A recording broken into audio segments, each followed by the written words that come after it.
يقول الله جل في علاه: الحج أشهر معلومات فمن فرض فيهن الحج فلا رفث ولا فسوق ولا جدال في الحج. الآية. Allah anasema haji ni miezi maalum. Kwa hiyo anayekusudia kufanya haji katika miezi hiyo, fala rafatha, hakuna kufanya tendo la ndoa katika ihramu hiyo, wala hakuna kufanya maasiya, wala hakuna kushindana na kufanya husuma na yoyote huko katika haji. Ibn Umar radhiyallahu anhuma akibainisha miezi hiyo ya haji في قوله تعالى: الحج أشهر معلومات، قال ابن عمر رضي الله عنهما: شوال وذو القعدة وعشر من ذي الحجة. hii ndio miezi ya haji iliyokusudiwa na Allah azza wa jalla katika aya hii, ni mwezi wa Shawwal na Dhul Qa'da na siku 10 za mwanzo za mwezi wa Dhul Hijja huo ujao. Ndugu zangu Waislamu, tunakabiliwa na siku hizo za mwanzo za Dhul Hijja, siku 10 za mwanzo za Dhul Hijja. Ndugu zangu Waislamu, ni msimu wa kheri.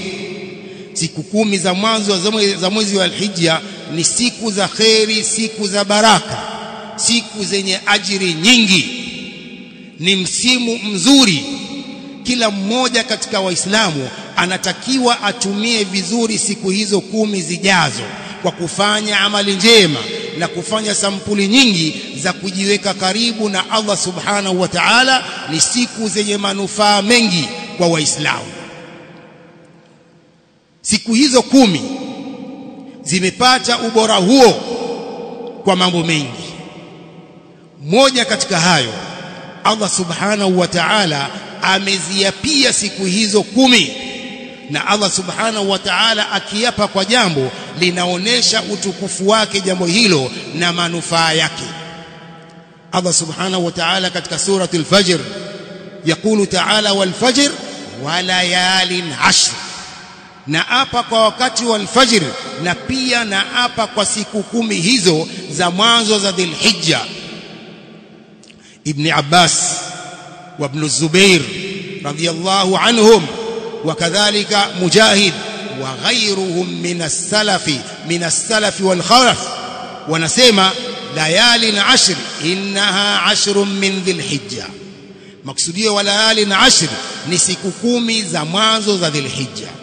Idhan zimepata utukufu huo wa Allah subhanahu wa ta'ala kuziapia. Lakini pia siku hizo 10 ndizo zenye siku ya Arafa, siku bora duniani. Siku hizo 10 ndizo siku zilizo na siku ya nahar, yaum al-hajj al-akbar. Siku hizo 10 zina ibada nyingi zinazofanywa katika siku hizo 10. Ibada ya salah, ibada ya hajj, ibada ya sadaqa. Al-Hafidh Ibn Hajar al-Asqalani rahimahullah يقول في الفتح قال: والذي يظهر أن السبب في امتياز 10 من ذي الحجة لاجتماع أمهات العبادة فيها، وهي الصلاة والصيام والحج والصدقة وغيرها، ولا يتأتى ذلك في غيره. سباب ya ubora wa siku hizo 10 za Dhul Hijja ni kwa sababu mkusanyiko wa mama za ibada hufatikana katika siku hizo 10, nazo ni swala na haji na siyam na sadaka na nyinginezo katika ibada hizo, na haiwezekani kukusanyika ibada hizo katika siku nyingine. Hakuna siku nyingine za haji isipokuwa siku hizo 10 ndipo inapofanyika ibada hii kubwa ya haji. Ndio maana siku hizi 10 zimepata ubora kuliko siku nyingine za dunia. Ndugu zangu Waislamu, kutokana na ubora huo, ni sunna Waislamu kujitokeza na kujitoa muhanga kwa kufanya ibada nyingi, ikiwa ibada hizo ni katika ibada hizo siyam min ajalli ibadat, ni katika ibada tukufu, ibada ya siyam. watu wasichoke na ibada ya siyam. Ndugu zangu waislamu, ukiambiwa kuna msimu wa siyam, funga. Situ min Shawwal, funga. Alkhamis walithnain, funga. Kila inapotokea msimu huo wa siyam, tunatakiwa tujitokeze na tujitolee muhanga, tufunge ibada ya siyam. Ni ibada adhima. قال الله تعالى في الحديث القدسي الصوم لي وأنا أجزي به. صوم ni yangu na mimi ndiye ninayelipa kwa ibada hii ya siyam. Kwa saum ni ajalli liibadat, inafanyika katika siku hizo 9 zijazo za Dhulhijja. Siku ya 10 naam ni Eid, ni haramu kufunga, lakini siku 9 ndugu zangu ni sunna kufunga siku hizo. Mtume sallallahu alayhi wa alihi wasallam akihimiza amali njema zifanywe katika siku hizo 10. Qala sallallahu alayhi wasallam kama fi al-Bukhari min hadith ibn Abbas radiyallahu anhuma qala ma min ayamin al-amalu as-salihu fihin ahabbu ila Allah min hadhihi al-ayam al-ashr. qalu wala al-jihad fi sabilillah qala wala al-jihad fi sabilillah إلا رجلا خرج بنفسه وماله فلم يرجع من ذلك بشيء. Mtume صلى الله عليه وسلم akihimiza watu wafanye amali njema katika siku hizo 10 zijazo.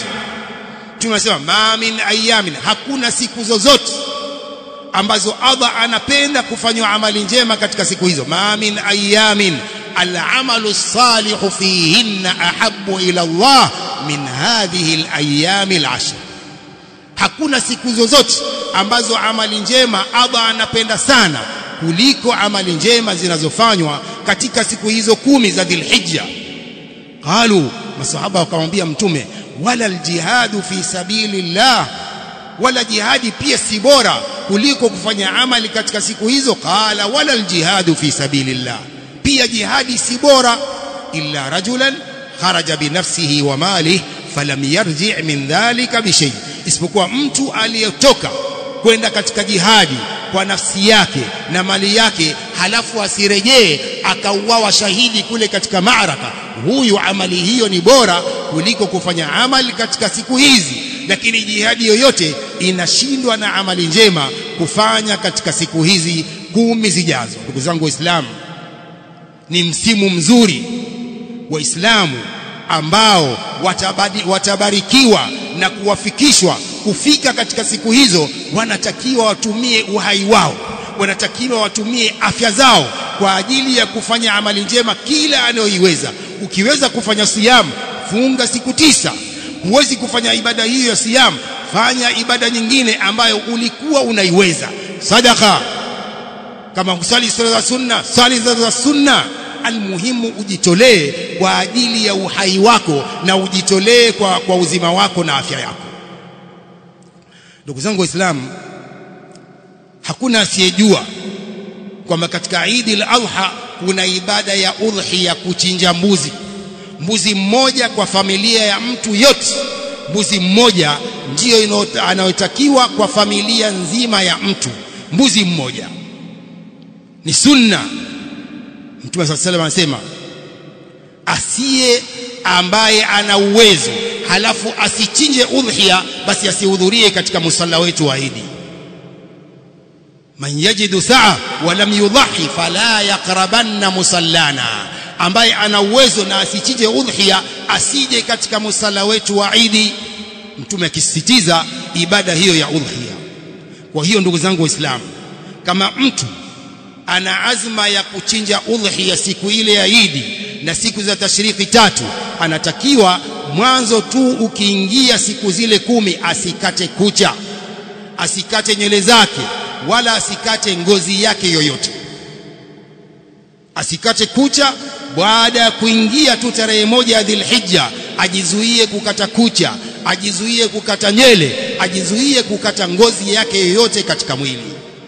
Hadithi ya Ummi Salama في صحيح مسلم يقول النبي صلى الله عليه وآله وسلم: إذا رأيتم هلال ذي الحجة وأراد أحدكم أن يضحي فليمسك عن شعره وأظفاره، وفي رواية fala yamassa min sha'rihi wa basharihi shay'a. Mtume anasema mkiuona mwezi muandamo wa Dhulhijja, idha raaitum hilala Dhulhijja, na mmoja wenu akataka kutinga udhiya, falyumsik an sha'rihi wa adfari, ajizuie kukata nywele zake na kucha zake. Wa fi riwaya fala yamassa min sha'rihi wa basharihi shay'a, asishike chochote katika nywele zake na ngozi yake. Ni sunna, ndugu zangu Waislamu. Kwa hiyo kila ambaye anakusudia kuchinja, inapoingia tarehe moja, aidha pengine itakuwa ni Jumatano ijao au Alhamisi, ajizuie kukata. Wiki hii ni ya kujisafisha, wiki hii ni ya kukata nywele zako za kichwa na nywele nyingine, isipokuwa ndevu. Ndevu hazikatwi, ndugu zangu Waislamu. Ndevu hazikatwi wala hazipunguzwi, ndugu zangu Waislamu. Ni nywele nyingine za kichwa, za nywele za kwapa, za sehemu nyingine, sio ndevu. Ndevu hazikatwi. Mtume sallam anaamrisha aful liha, huful liha, khaliful mushrikin. Mtume anakataza ndevu zisiguswe wala zisipunguzwe. Rajul ni yule anayewacha ndevu zake kabisa bila kuzigusa. Hadha rajul, ni katika sifa ya mwanamume kukutogusa ndevu zake wala kuzipunguza, aziwache vile vile kama alivyoamrisha Mtume sallallahu alayhi wa alihi wasallam. نسأل مولى سبحانه وتعالى بأسماء الحسنى وصفاته العلى أن يجعلنا من الذين يستمعون